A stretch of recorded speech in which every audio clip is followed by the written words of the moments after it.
Uhuru, this is White Solidarity with Black Power, political education and campaign updates from the Uhuru Solidarity Movement, the organization of white people under the leadership of and accountable to the African People's Socialist Party.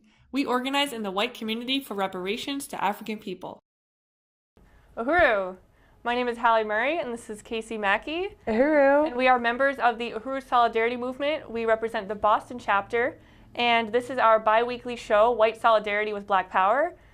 This is our 4th episode being filmed in Somerville, Massachusetts here. And we start every show with the Uhuru Solidarity Movement's pledge of solidarity with African people. So I'm going to start this. I recognize that this unjust system built on slavery and genocide must be overturned.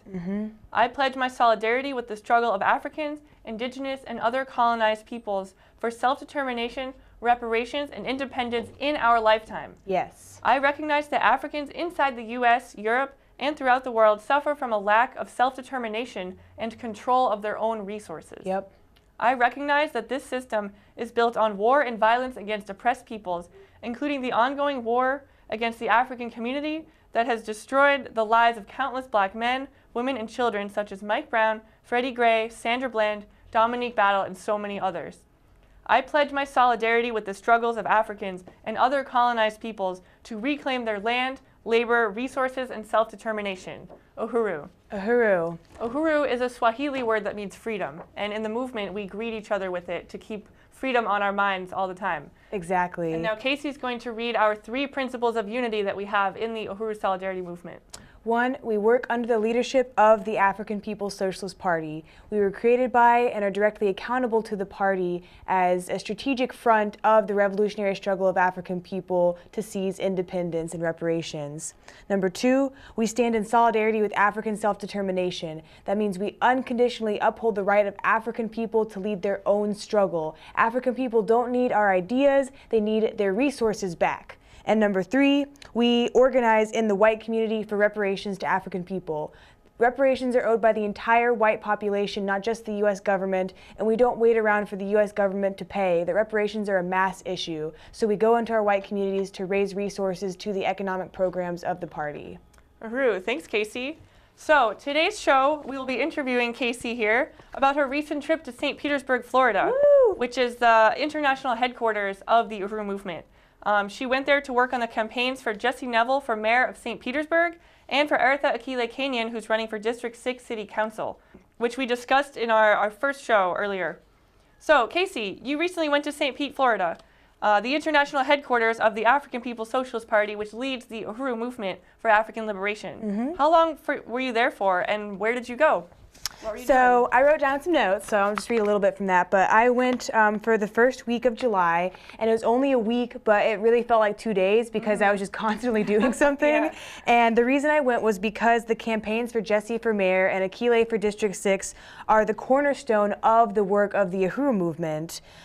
Because St. Pete is right now a hot spot for anti-colonial resistance in the United States, just like the Black Panther Party fostered in Oakland and Philly in the 60s, and how Ferguson and Baltimore were in recent years. And Jesse and Akile are both running on platforms of reparations and economic development for the black community. And Jesse's a white guy and also the chair of the Uhuru Solidarity Movement, and has been working under the leadership of working-class African revolutionaries for almost a decade to win reparations to the African community worldwide. And this campaign that he's doing for mayor is no different. It's actually the highest expression of the mission of Uhuru Solidarity Movement, and it's the largest campaign for reparations we've ever done in the Uhuru Solidarity Movement, because it's about getting reparations from the city itself and putting reparations and economic development for the black community in the center of the city's budget, which means taking money away from police departments, away from the mayor's budget itself, and putting it back into black businesses and building economic development. And he's running in solidarity with Eritha Akile Cainion to win District 6 City Councilwoman. And she's part of the working class black community and has lived in St. Pete her whole life and can speak to the interests of her community. And so Jesse, as someone in the white community who stands in solidarity with the black community, can speak to the fellow white people about how it's in our interest as white people to unite with the Black community and support reparations in order to right the historic wrongs inflicted on the Black community. So this campaign, his campaign slogan is unity through reparations, and it's a call to white people that says for there to be real unity in a city, there must be justice, and for there to be justice, there must be reparations to the Black community, because every city in the U.S. was built on the stolen labor of Black people and on the backs of Black people. So it was just really incredible to go there and be a part of this campaign organizing, which involved calling people on the phone to get them to come out to community rallies every Sunday to meet the candidates so that people can see these candidates and know that these candidates are accountable to them. And of course, going to election debates and going door to door in neighborhoods, like literally door to door with groups of volunteers to win yes votes and also to win more volunteers. Because even if they lose, which they won't, the campaign will still be a victory because of how many people they've won to organization and how they've built out of this a people's movement to stand against the land developers and the politicians that are backed by big money, who have no problem gentrifying the Black community out of existence just to make a buck, and who have no problem pushing more police and more prisons into the Black community like they've historically done.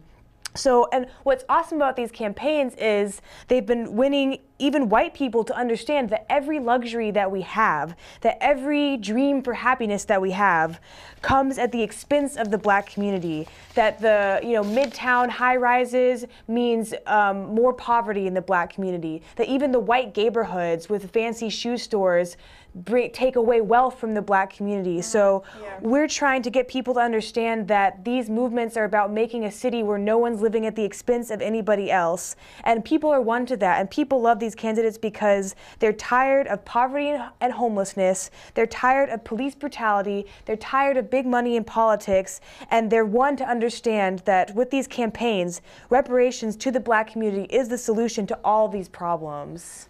Wow, that's really inspiring and exciting.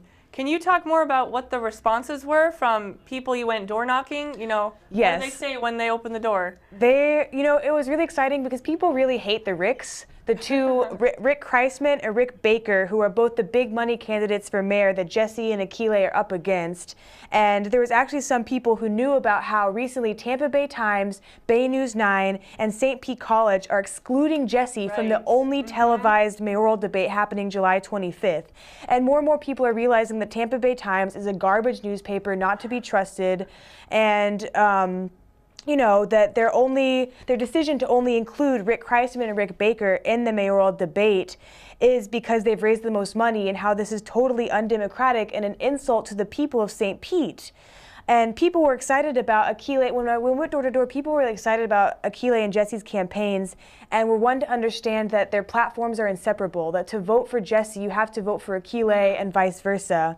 And they believe in the right of these platforms to be heard in this big debate, and not just the platforms of the candidates who are backed by millionaires, corporations, and land developers. So why do people hate the Ricks? Well, for one, Rick's box cutter Baker is infamous for closing down affordable housing, pushing dozens of people into homelessness, if not hundreds, and then ordering the police to slash open their tents with box cutters. There's video footage of it. And he also promised economic development to the Black community like Jesse's doing, but while Jesse's saying reparations, Rick Baker built a Walmart, which doesn't go back into the community. It's a form of capital extraction. And now that Walmart is closed. And Rick Dirty Water Kreisman, why do people hate him? He closed down a sewage plant against the will of the workers there to build high-rises, and then dumped hundreds of millions of gallons of sewage into the Tampa Bay, which then poisoned the water and flooded the Black community. So people were literally drinking and walking in sewage, not unlike Flint, Michigan. And then he ordered the workers' bosses to intimidate them from saying anything to the media. And further, Kreisman didn't say one word about the murder of 3 Black teenage girls on March 31st, 2016, Dominique Battle, Lanaya Miller, and Ashanti Butler, who were brutally chased at 93 miles per hour, corralled into a pond down a one-way road, and left to drown to their deaths and scream for their lives, while 17 Pinellas County deputies stood around and just talked casually. This happened in the city of St. Pete under Kreisman's jurisdiction. This was cold-blooded, premeditated murder, and the mayor of the city should take responsibility for that by 1, firing the head, Sheriff Bob Gualtieri, 2, bringing criminal charges against Howard Skaggs and the 17 deputies involved in the murder, and 3, kicking the Pinellas County Sheriff's Department out of the black community, which did happen. When they were out for 8 years, not one African was killed by police. So these are the types of things that we would discuss door to door with people, and people were really moved. And on the case of the 3 drowned black girls, people were really impressed and moved when we told them that not only is Akile running for city council, but she's actually the chair of the campaign for justice for the 3 drowned black girls, and has stood in complete solidarity with the families of these girls, including Dominique's mother, Kunde Mwambita, and has been working tirelessly for over a year to bring international attention to this campaign and raise $18,000 for the legal fees needed for Kunde's lawyer to sue the sheriff's department. So it really shows that she's not a politician just talking to people to pander to them, but she's a community organizer who cares about the poor working class black women who suffer the most brutal violence and loss at the hands of the state. And of course, Jesse is there too, backing up everything that Akile stands for, and increasingly all the St. Pete residents are backing up what Akile stands for, as was proven from the really positive response of people when we went door to door. Wow. I wish I could live in St. Pete so I could vote for both Jesse and Akile, right? Right. So you mentioned these debates that have been happening, and I've been here in Boston watching the live streams really intensely, but you were there, right? So can you talk about what it was like to be at these debates in person, what was going down? So, holy beep! The debates have gotten increasingly more intense. The white ruling class, which runs this whole country and this whole world, are being shook to their core, because usually these debates are just about going through the motions and keeping the people in check and continuing on with the status quo while creating an illusion that people have options and that things are changing, when in reality things are getting worse and people are running out of options. But not with Akile and Jesse, because obviously to these debates they bring in tons of their own volunteers and members of the Uhuru Movement. But what's so invigorating is watching how the Uhuru Movement empowers the whole room of people to take back their power and their voice and control the narrative in the room. For instance, at the first debate I attended, the other candidates would go kind of saying the same old thing, and there'd be a little bit of applause. But when Akile would go up, the room would just explode with people applause and cheering, like, "Go Akile, woo!" Just like, it was unreal. It was like being in a movie, because clearly she was the winner from the start, because she had the backing of the people, because she is the people, and the people are everything. So, of course, at this debate and at other corporate-sponsored debates, the MCs would always try to silence the people, literally telling us to be quiet. And at the one I went to, this woman sitting next to me, Janet, said, "If the people want to clap, let us clap. They're silencing us." And she was like, also, these questions they're asking are bogus, because they weren't even asking our questions that we had written down for them to read out. They conveniently ran out of time. So she said they should be taking questions from the people. So I suggested that she come to a forum that following Sunday called "What About the Black Community," hosted by the Uhuru Movement. And in that one, there would only be questions from the people. And so far, it's been the only fair debate in the election. So, of course, all the candidates were invited to this forum called "What About the Black Community?" And of course, only 2 non-Uhuru candidates showed up, and the Ricks definitely didn't show up because they have no idea how to speak to the community that they're actively oppressing. So these debates have also just really busted up the whole slander against the Uhuru Movement, because the media, like the Tampa Bay Times, really condescendingly calls Jesse and Akile the Uhuru candidates, as if that discredits them or slanders them. But in reality, it's their work in the Uhuru Movement which has built a community gym, a community kitchen, a community radio station, and has led the Justice for the 3 Drowned Black Girls campaign that is a testimony to their dedication to the people and their bravery in resisting gentrification for years. So like you said, I wasn't in St. Pete for the forum called "What About the Black Community?" but we watched it online, and it really exposed the sellout black politicians that the African People's Socialist Party refers to as the petty bourgeoisie.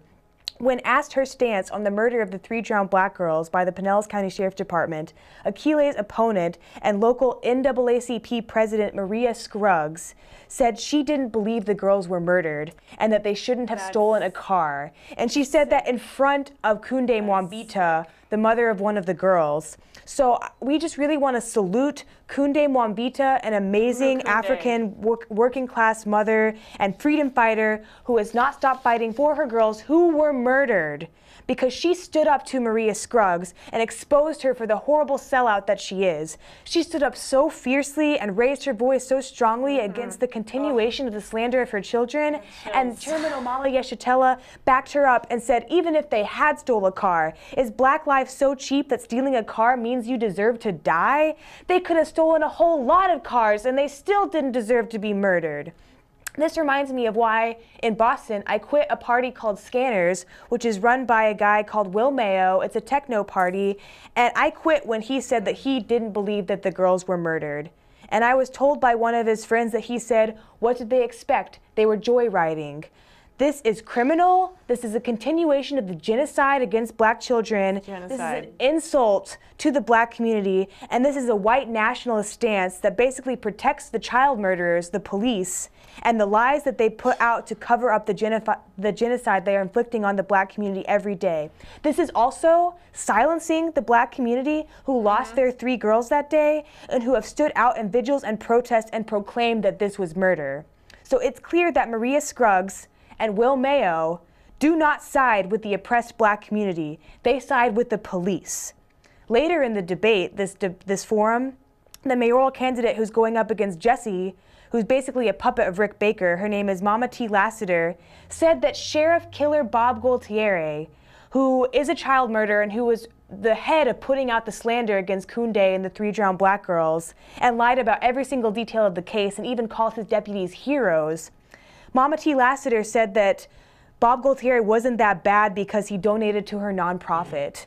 So again, I want to salute Kunde Mwambita, who had to stand up again and expose this sellout and defend her children, and she got backed up by the whole room, many of whom were members of the Black community, and they ended up booing Mama T. Lassiter out of the building. So I just want to say that the remarks of Scruggs and Lassiter and Will Mayo that slandered these African girls are criminal and a continuation of the genocide by Sheriff Bob Gualtieri on the Black youth of St. Petersburg. And last night, so I'm still answering the question about the debates. Yeah. The debates are just a lot. Very intense, very, very telling. And last night, Hallie and I watched the debate of the mayors, all the mayors and all of the city council candidates, and it ended in the people calling out the sellout politicians, and the people just completely took it over and stood up for themselves. And the host of the debate actually called the police on them. 25 cop cars with their police dogs showed up in a room full of elderly and children. Because as the people rise up and bust up, these just shams of, something that's supposed to be their voice, the repression's going to get worse. Yeah. But our resistance is going to get stronger. So we're in a very amazing time right now where the African working class worldwide are getting more and more organized against their oppression and leading the struggle for a new world of Black power, which is ultimately about everyone having a voice and control over their own lives. And that's why the media that the Uhuru Movement is building, like the Burning Spear newspaper, which I have in my lap right here, and like Black Power 96.3 FM, I got to visit that station while I was in St. Pete.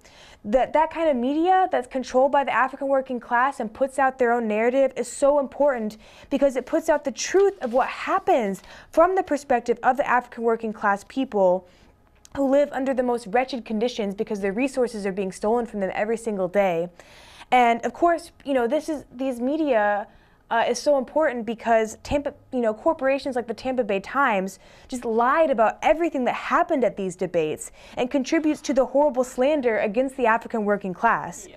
So when I was in St. Pete, I went to a community celebration of Black Power 96.3 FM radio. The station manager is Dia Kiese, and his name means the joy, one who brings joy.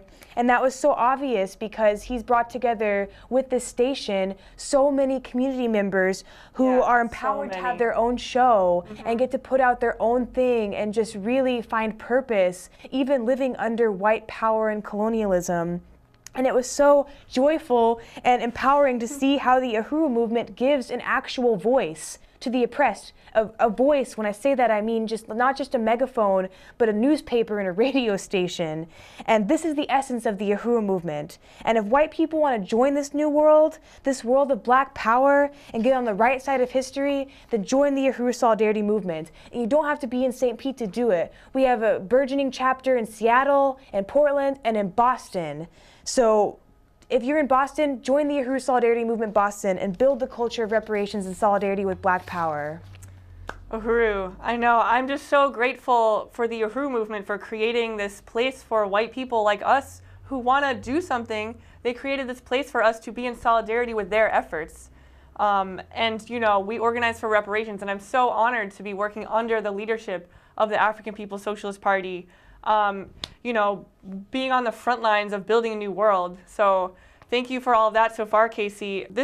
It's really an incredible campaign. These campaigns that are happening in St. Petersburg to elect Jesse and Akile are unlike anything I've ever seen before. It's black power. You see the black community rising up. They are rising up and they cannot be stopped. And that's why the Tampa Bay Times and Bay News 9 has to put out all this slander, because, you know, they can't, the mainstream status quo candidates have nothing to offer. Yeah, and that's why they're excluding Jesse from the debate. It's just a total silencing. It's undemocratic. So we're actually doing a national call-in to try and get Jesse into the debate and raise money for him to qualify to get into the debate. So if you want to learn more about these campaigns, go to Akile4district6.com and jessenevel.com. And jessenevel.com is where you can donate to his campaign. And if you're white and you want to pay reparations today, go to uhurusolidarity.org and click the red button that says pay reparations. Yeah, right on. So do you have any other thoughts you'd like to share about your time in St. Petersburg? I wanted to say that I didn't want to leave because it was just, I mean, they also really need forces down there to help organize. But, you know, I knew that I had to come back because there's a lot of work to be done with our Uhuru Solidarity Movement chapter in Boston, like building our Days in Solidarity with African People event in October. And this is a really powerful campaign that is mandated by the African People's Socialist Party for Uhuru Solidarity Movement members and chapters all across the country to host. It's where party leaders like Chairman Omali Yeshitela go around and win white solidarity with black power and catapult forward our already growing chapters and talk about the real history of how the oppression of African people started and how the struggle for African liberation is the struggle against capitalism and white power and is the interest of all of humanity. And I'd like to mention that Chairman Omali Yeshitela is an internationally respected black power freedom fighter who survived the U.S. government's counterinsurgency war against the black power movement of the 60s, that counterinsurgency war that killed Malcolm X, Fred Hampton, Huey P. Newton, that exiled Assata Shakur to Cuba. He survived it. He survived it. The Uhuru Movement. So we're trying to bring him to Boston in October, and this is an extremely important event to build black power. And we need to have a few fundraisers to get Chairman Omali's plane ticket and lodging for him and his bodyguard. And so we were planning to do a fundraiser at a house venue in Jamaica Plain called the White House. But it was interesting because after I witnessed one of the debates with Akile when I was in St. Pete, I got home to the place where I was staying and I read an email saying that the residents of the White House are against the Uhuru Solidarity Movement and refuse to host our fundraiser. So does that mean that you are against solidarity with black power? This is a question for the White House. Are you against justice for the 3 drowned black girls? Are you against the campaign for black community control of the police, which are campaigns that are led by the International People's Democratic Uhuru Movement to end police genocide? Are you against reparations to African people and the liberation of Africa from colonial domination? Are you against the leadership of African women and African trans and same-gender loving people in the struggle for black self-determination? Because that's what the Uhuru Movement is fighting for, and that's what the Uhuru Solidarity Movement is in solidarity with. Which side are you on? So listen, people, the line has been drawn. Which side? Either side with the status quo, the colonial police state, and support the continued murder of African people, or you side with the oppressed and support reparations to African people and the revolutionary struggle of the African working class to be liberated. So we'd like to invite members of the White House to come onto our show and raise any honest criticisms that you have of this movement, because we're not going anywhere. And we know that this is the right side of history, and you are either with us or you're against us. I work at City Feed, so come and find me and let's have an honest conversation. In the meantime, anyone watching, we are still looking for a venue to host our fundraiser party, and it's going to be super fun and super important. So please contact us and let us know. Uhuru. Uhuru, right on. Well, that's the end of our show today. Thank you so much, Casey, for all your powerful insights and speaking. How can people contact us? So we can be contacted many ways. If you live in Boston, you can email us at usmboston@riseup.net. We have a Facebook page for our chapter, facebook.com/USM Boston. To learn more about the organization, you can go to uhurusolidarity.org, UHURU solidarity.org. And we have weekly meetings. You can join our meetings. You can join our show. You can help us produce this and put this on, help us fundraise. There's a ton of ways to get involved. And we have one fundraiser coming up. It'll be July 26th at Parts and Crafts, where it's going to be an art night where you can use a bunch of different supplies and learn skills from other artists on how to make crafty things like flower crowns and books and patches. Yeah, so come make some art with us at the end of July. Your money at the door will go towards this fundraiser to bring Chairman Amalia Shatella to Boston. So thanks a lot for tuning in. See you next time. Uhuru. Uhuru.